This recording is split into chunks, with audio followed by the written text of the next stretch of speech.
Hello everyone. This is the fifth lecture of data structures and algorithm series in which we are going to cover merge sort. So जो अब तक हमने sorting algorithms देखी थी उन सब की टाइम कॉम्प्लेक्सिटी n स्क्वायर थी, लेकिन अभी जो merge sort हम देखने जा रहे हैं इसकी time complexity n log n होती है. So before starting merge sort हमें एक क्वेश्चन देखना पड़ेगा which is merging two sorted arrays. ये ऐसा prerequisite वर्क करता है merge sort के लिए.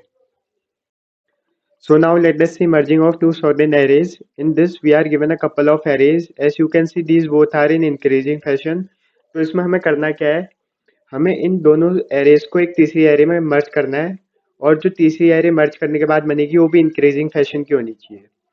So जो हमारे दिमाग में नेव अप्रोच आती है पहले वो ये है कि पहले हमें पहली array को ARR में कॉपी कर लेना चाहिए, उसके बाद हम दूसरी array को ARR में कॉपी कर लेंगे.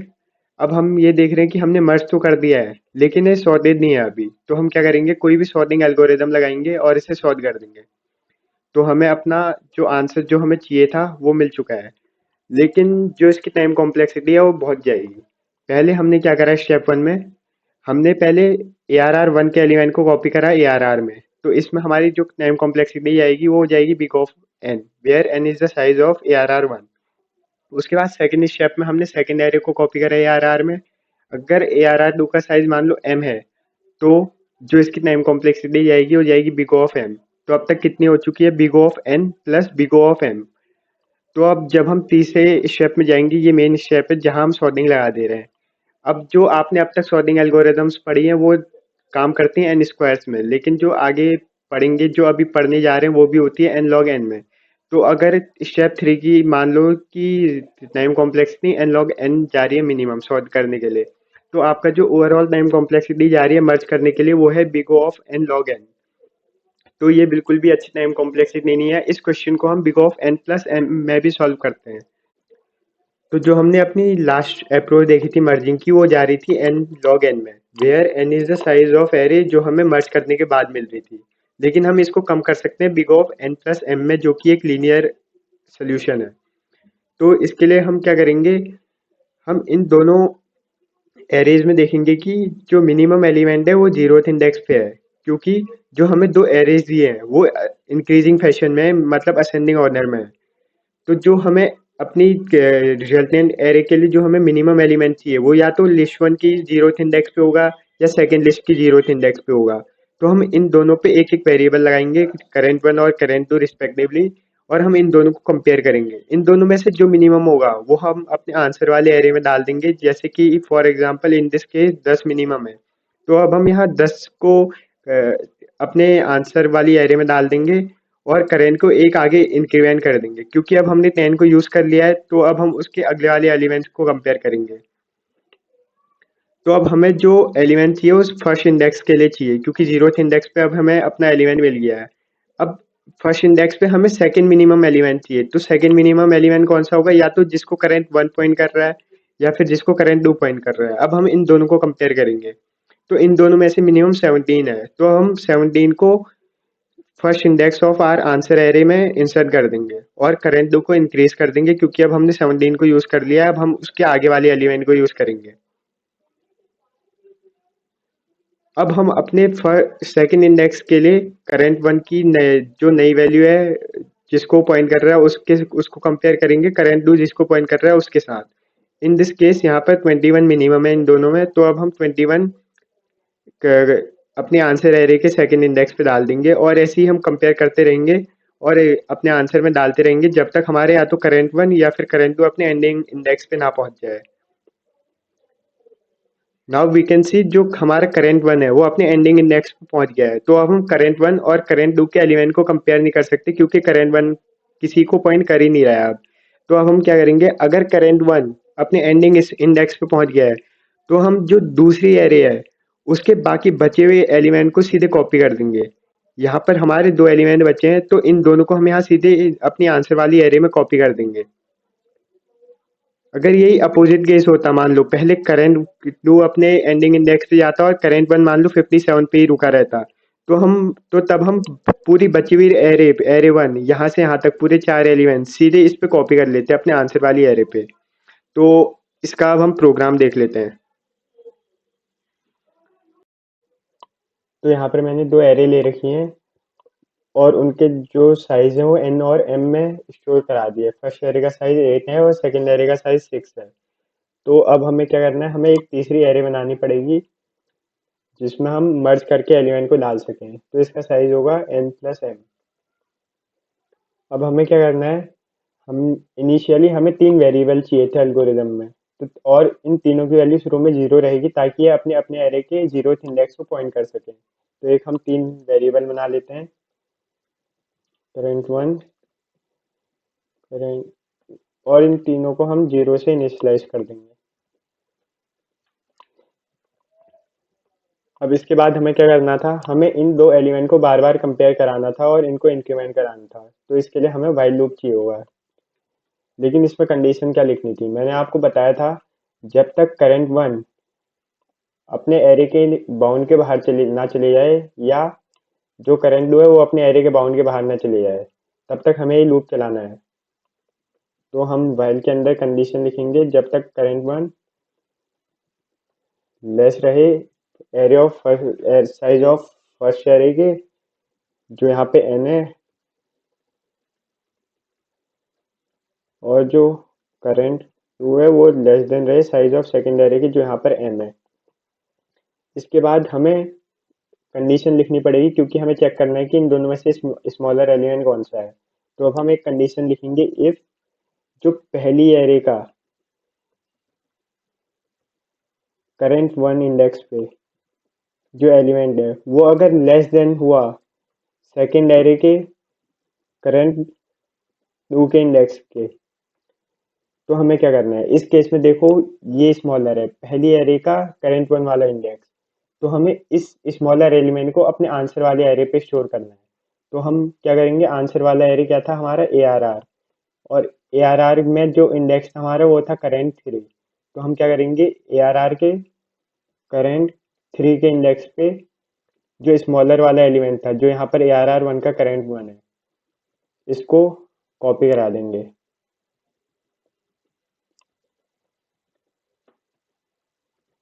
अब हमें क्या करना था, हमने अपने रिजल्टिंग एरे पे एलिमेंट को डाल दिया है और पहली एरे से डाल रखा है। तो अब हम क्या करेंगे, इन दोनों वेरिएबल्स को एक एक इंक्रीमेंट करा देंगे। फॉर एग्जांपल यहाँ देखते हैं, इनमें से इन दोनों एरेज में से current1 और current2 में से जो current2 जिसको पॉइंट कर रहा है वो स्मॉल है। तो पहले हम क्या करेंगे, इसको यहाँ कॉपी करा देंगे जो कि हमने यहाँ पर पहली लाइन लिख ली है।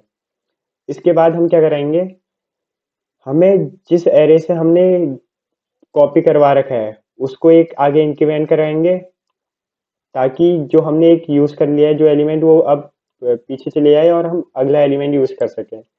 और जो current3 है उसको भी हम एक इंक्रीमेंट कराएंगे क्योंकि हमने जीरोथ इंडेक्स पे अब एक वैल्यू डाल दिया। अब हम फर्स्ट इंडेक्स के लिए वैल्यू सर्च करेंगे कि यहाँ पर कौन सी वैल्यू आएगी। तो यहाँ पर हम क्या करेंगे, current1 को इंक्रीमेंट करा देंगे और current3 को इंक्रीमेंट करा देंगे।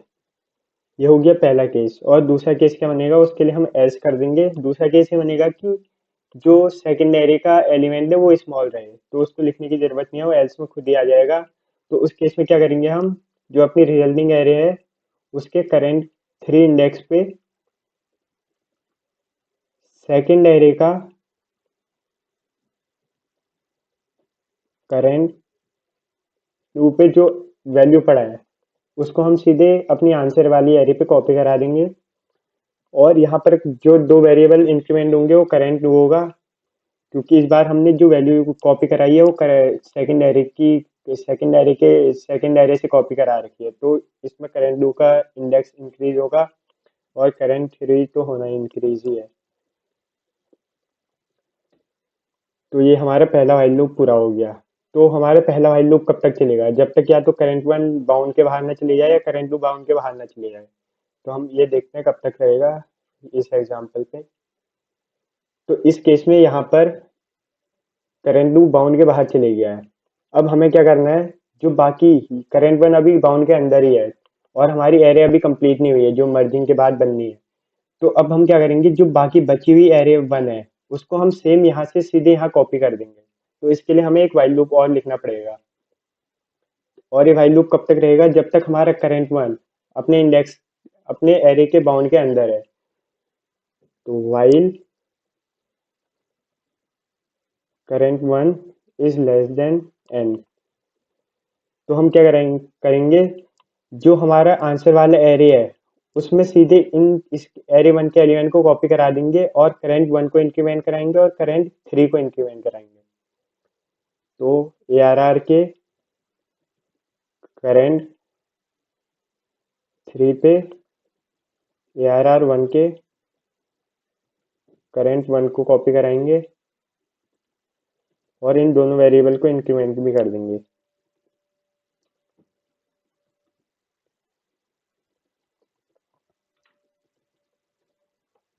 अब ये हो गया पहला केस कि हम जो करंट टू है इस केस में वो आउट ऑफ बाउंड गया है और करंट वन बाउंड के अंदर ही था। लेकिन इसका अपोजिट केस भी हो सकता था जहां पर करंट वन तो बाउंड के बाहर चली जाए लेकिन करंट टू अभी बचा होता, मान लो 66 पे होता, तो उस केस में हमें क्या करना पड़ता, जो दूसरी एरे थी उसको हमें कॉपी कराना पड़ता। तो इस केस के लिए भी एक व्हाइल लूप लिख लेते हैं। व्हाइल जो करंट टू है वो लेस देन रहे m के, जो यहाँ पर है साइज ऑफ सेकेंड एरे। तो हम क्या करेंगे, अपनी आंसर वाली एरे के current two index current three index पे जो सेकेंड एरे है उसके कंटेंट को कॉपी कराएंगे और इन दोनों वेरिएबल्स को इंक्रीज भी करेंगे।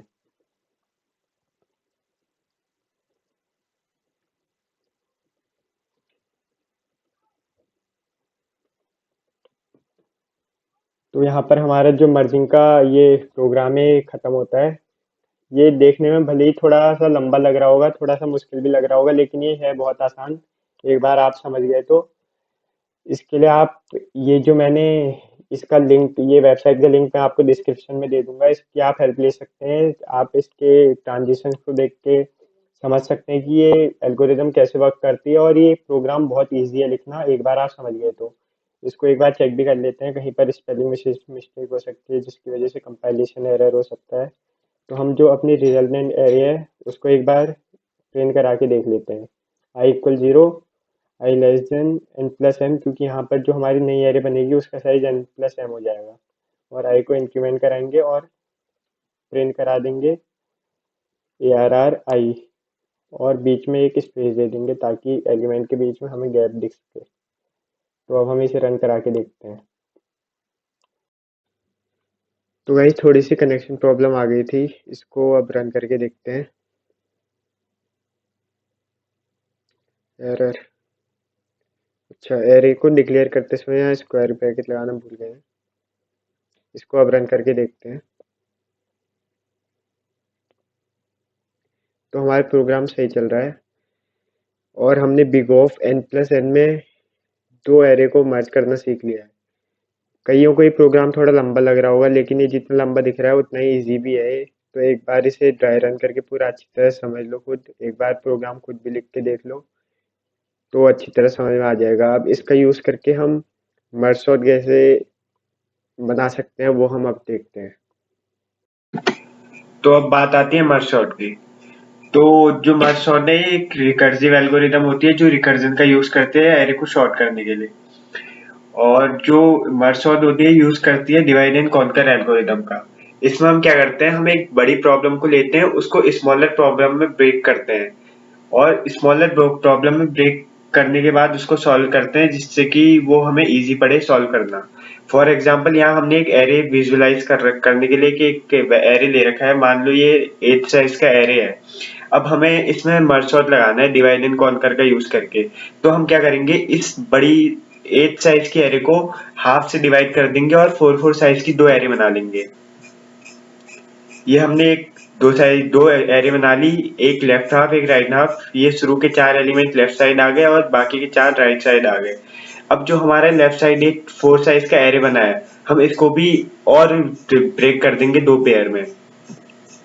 अब हमारे पास जो एरे बनी है ये दो पेयर की, दो एलिमेंट की एरे बनी है, इसको भी हम सिंगल सिंगल एलिमेंट में ब्रेक कर देंगे। अब जो हमारे पास एरे बनी उसमें सिंगल सिंगल एलिमेंट है खाली। अब हमें एक बात पता है कि अगर एक एरे है और उसमें खाली एक ही एलिमेंट है तो हमेशा सॉर्टेड ही रहेगा। तो हम इस चीज का यूज करते हैं मर्ज सॉर्ट में।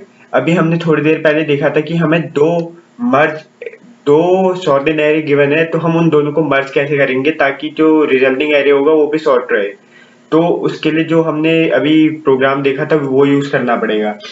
तो इन दिस केस यहाँ पर पहला 9 है, दूसरा 8 है। तो इस केस में ये पहली एरे है 9 वाली और ये दूसरी एरे है, ये सिंगल एलिमेंट की एरे है अभी। तो जो अगर हम इसे सॉल्व करेंगे तो क्या आएगा, 8 पहले आ जाएगा और 9 बाद में आ जाएगा। तो यही काम हम यहाँ करेंगे और इन दोनों एलिमेंट को यहाँ स्वैप कर देंगे। 9 और 8 को कंपेयर करा और यहाँ इसके ऊपर इनको स्वैप कर दिया। 8 को पहले रख दिया और 9 को बाद में रख दिया। अब हमारे ये वाला एरे सॉर्ट हो चुका है। अब हम इसके राइट साइड वाले एरे में जाएंगे। अब इस एरे को हम इस सिंगल सिंगल एलिमेंट में ब्रेक करेंगे। अब यहाँ वही सेम कंपैरिजन करेंगे। 7 अगर बड़ा है 4 से तो ये स्वैप हो जाएगा, जो इस केस में होगा।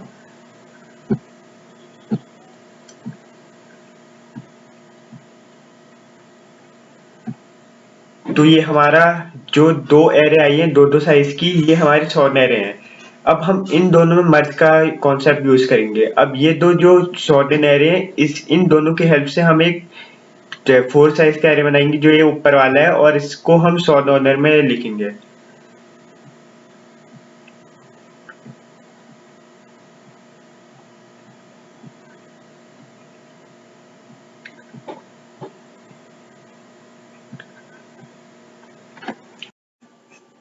तो जो हमारे यहाँ पर लेफ्ट हाफ है एरे का वो सॉर्ट होके आ चुका है।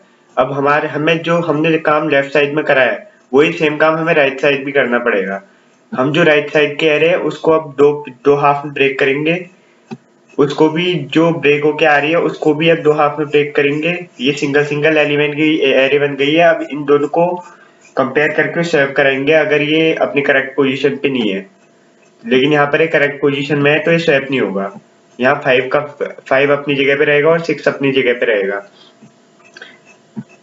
अब इसके राइट वाली हाफ पे जाएंगे और 1 और 2 को ब्रेक करेंगे। ये भी अपनी करेक्ट पोजीशन पे है तो ये भी सेम रहेंगे। अब जो हमारी दो साइज की एरे यहाँ पर बनी है राइट साइड में, इन दोनों को कंबाइन करके हमें एक सॉर्टेड एरे बनानी है राइट साइड में।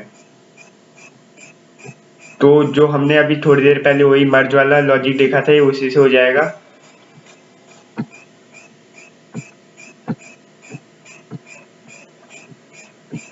अब हमारे पास खाली दो सब एरेज बची हैं, एक लेफ्ट वाली और एक राइट वाली।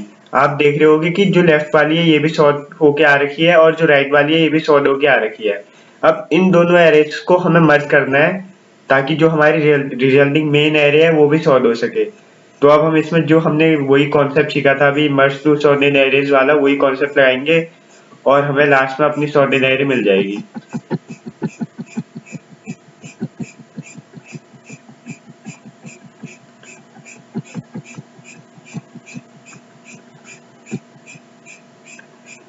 तो ये हमें अपनी एरे मिल चुकी है फाइनल। अब इसका हम प्रोग्राम देख लेते हैं। तो अब हम मर्ज सॉर्ट का प्रोग्राम लिख लेते हैं। जो ये पहला फंक्शन है तो मर्ज का फंक्शन है जो अभी हमने देखा था, इसमें थोड़ा सा चेंजेस करेंगे और ये बाकी पिछले की तरह है। अभी हमें इस फंक्शन में मेन फंक्शन ये वाला देखना है। इसमें हमें एक एरे गिवन है और दो इंडेक्स गिवन है लेफ्ट और राइट, जो कि दिखा रहा है कि हमें लेफ्ट इंडेक्स से लेके राइट इंडेक्स तक का जो एरे है इसको सॉर्ट करना है। तो इसमें मैं इसको थोड़ा सा नेम चेंज कर लेता हूँ। मेरे को एस और ई में काम करने की आदत है तो मैं एस और ई कर लेता हूँ। तो अब हम यहाँ क्या कर रहे थे, जो एग्जांपल था इसमें जो हमारी बड़ी एरे थी इसको हम दो अलग अलग इक्वल हाफ्स में बांट रहे थे। तो अब हम यहाँ क्या करेंगे, हम पहले हमें अगर एरे को दो इक्वल हाफ में बांटना है तो हम पहले मिड निकालेंगे, जिसको आप निकाल सकते हो S plus E divide by two करके, या फिर एक फार्मूला होता है S plus E minus S divide by two. इसको सिंप्लीफाई करोगे तो ये भी S plus C divide by two बन जाता है, लेकिन ये जो ये वाला फॉर्मूला है ये ओवरफ्लो से बचाने के लिए हेल्प करता है। तो अब हमने मिड निकाल दिया है। अब हम इसको इस एरे को बड़ी वाली एरे को दो इक्वल हाफ में बांट के और इसको दोबारा रिकर्सिवली इसी फंक्शन में भेजेंगे मर्ज सॉर्ट करने के लिए।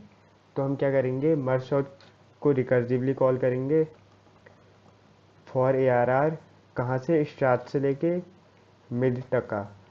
और जो दूसरी एरे होगी वो कहाँ से कहाँ तक होगी, स्टार्ट से मिड तक का तो हमने लेफ्ट वाली एरे ले ली। अब जो बची हुई है वो मिड प्लस वन से लेके एंड तक का होगी, तो उसके लिए भी हम मर्ज सॉर्ट कॉल कर देंगे। ए आर आर के लिए मिड प्लस वन से लेके एंड तक। अब हमारी दो इस पहले फंक्शन से लेफ्ट साइड की एरे सॉर्ट होके आ जाएगी, और जो नीचे वाला मर्ज सॉर्ट है इससे राइट वाली एरे सॉर्ट होके आ जाएगी रिकर्सिवली।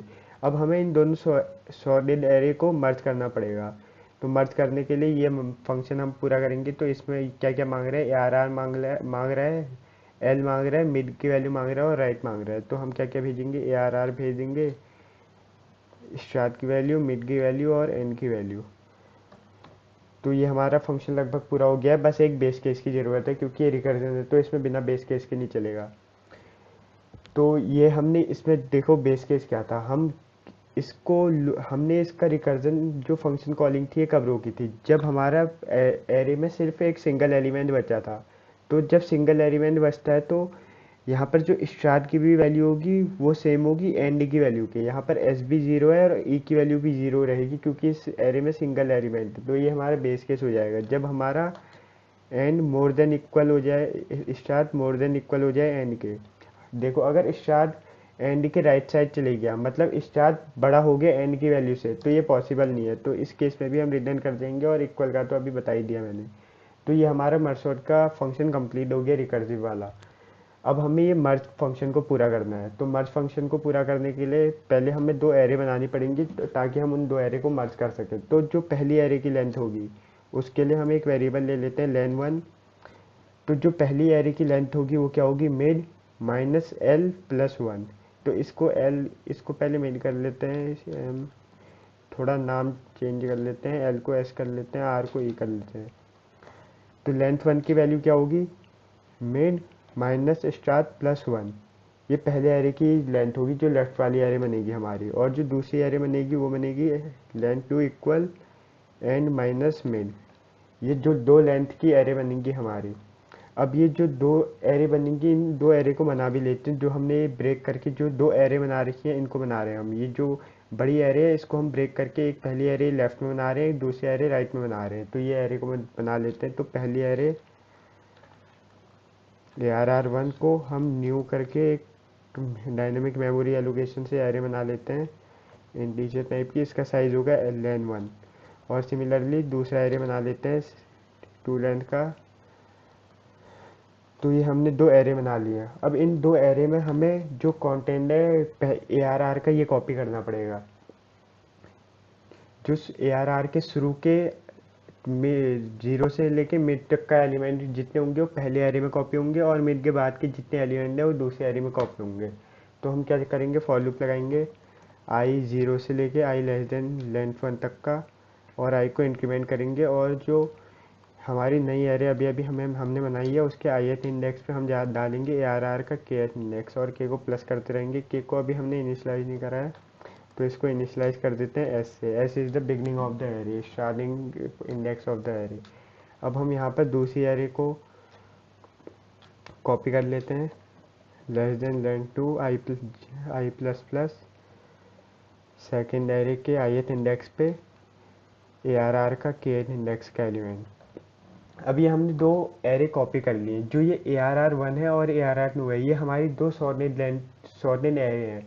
क्योंकि हम मर्ज को कॉल कब कर रहे हैं, मर्ज फंक्शन को, जब हमारा लेफ्ट एरे भी सॉर्ट होके आ रहा है और राइट एरे भी सॉर्ट होके आ रहा है। इन दोनों एरे को सॉर्ट करने के बाद हम इन दोनों को मर्ज कर रहे हैं। तो ये जो हमारा ए आर आर वन है ये सॉर्ट होके आ चुका है, ए आर आर टू भी सॉर्ट होके आ चुका है। अब इनको हमें मर्ज करना है। तो मर्ज करने के लिए हमने क्या, अभी थोड़ी देर पहले लॉजिक देखा था, हमें तीन वेरिएबल चाहिए थे। तो हम तीन वेरिएबल ले लेते हैं, आई को, जे को और के को। के हमने यहाँ पहले से डिफाइन कर रखा है तो इसे दोबारा डिफाइन नहीं करेंगे, इसको री इनिशलाइज कर देंगे बस एस से। अब हम क्या करते थे, वाइल लूप लगाते थे I less than len one and condition के साथ J less than len two. इसके अंदर इफ लगाते थे अगर ए आर आर वन के आई एथ इंडेक्स पे जो एलिमेंट है वो लेस है ए आर आर टू के जे एथ इंडेक्स पे जो एलिमेंट रखा है उससे। तो हम क्या करेंगे, ए आर आर के आई एथ इंडेक्स पे ए आर आर के ith इंडेक्स पे ARR1 का ARR के kth इंडेक्स पे ARR1 का ith इंडेक्स का एलिमेंट डाल देंगे और i को भी इंक्रीमेंट कर देंगे और j को भी i को भी इंक्रीमेंट कर देंगे और k को भी। और एल्स के केस में इसका अपोजिट हो जाएगा, ARR के kth इंडेक्स पे हम डाल देंगे सेकेंड एरे के jth एलिमेंट को और j को इंक्रीमेंट कर देंगे और k को इंक्रीमेंट कर देंगे। अब ये बात होगी जब तक हमारा इन दोनों आई और जे में से कोई आउट ऑफ बाउंड ना चले जाए कोई भी इंडेक्स। तो अगर एक आउट ऑफ बाउंड चले गया तो दूसरी जो बाकी बची हुई एरे है उसको तो कॉपी करना ही पड़ेगा। तो उसके लिए हम दो वाइल लूप अलग से लिखते हैं। तो ये पहला वाइल लूप लिख लेते हैं पहले। ARR के में हम सीधे ARR1 का ith इंडेक्स कॉपी करेंगे और i प्लस प्लस कर देंगे, k प्लस प्लस कर देंगे और सिमिलर हम काम करेंगे सेकेंड एरे के लिए। ARR of k equal ARR of j और इन दोनों को इंक्रीमेंट कर देंगे k plus plus j plus plus. एक बार इसको रन करके देख लेते हैं। ये वैसे हमारा प्रोग्राम बन चुका है मर्ज सॉर्ट का। थोड़ा सा लंबा दिख रहा होगा लेकिन है इजी। एक बार ये कुछ गलती हो गई यहाँ पर, एक माइनस आ गया। ये गलती से एक माइनस लिख दिया मैंने शायद यहाँ पर। इसको सही करके दोबारा रन करते हैं।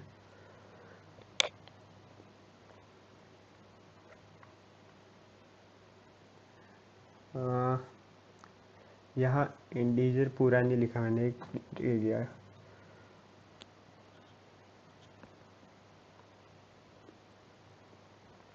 यहाँ पर थोड़ी सी कहीं गलती हो गई है। लेंथ, अच्छा यहाँ के को इंक्रीमेंट नहीं करा। के को इंक्रीमेंट भी करना पड़ेगा यहाँ अगर कॉपी करना है हमें। वो बार बार सेम एलिमेंट के ARR में कॉपी हो रहा होगा। हाँ, तो ये पूरा करेक्ट आंसर आ चुका है। तो ये हमारा प्रोग्राम है मर्ज सॉर्ट का। दिखने में थोड़ा लेंदी लग रहा होगा लेकिन इजी है। और जो इसकी मर्ज सॉर्ट की नेम कॉम्प्लेक्सिटी जाती है वो जाती है n log n, जहाँ पर जो n होता है वो होता है साइज ऑफ, जो हमारा साइज रहता है एरे का जिसे हमें सॉर्ट करना है। और जो इस स्पेस कॉम्प्लेक्सिटी रहती है मर्ज सॉर्ट की वो रहती है बिग ऑफ n, क्योंकि हम इसमें जो बार बार नई एरे में यहाँ पर क्रिएट कर रहे हैं तो इसकी वजह से big of n space complexity चली जाती है। Thank you.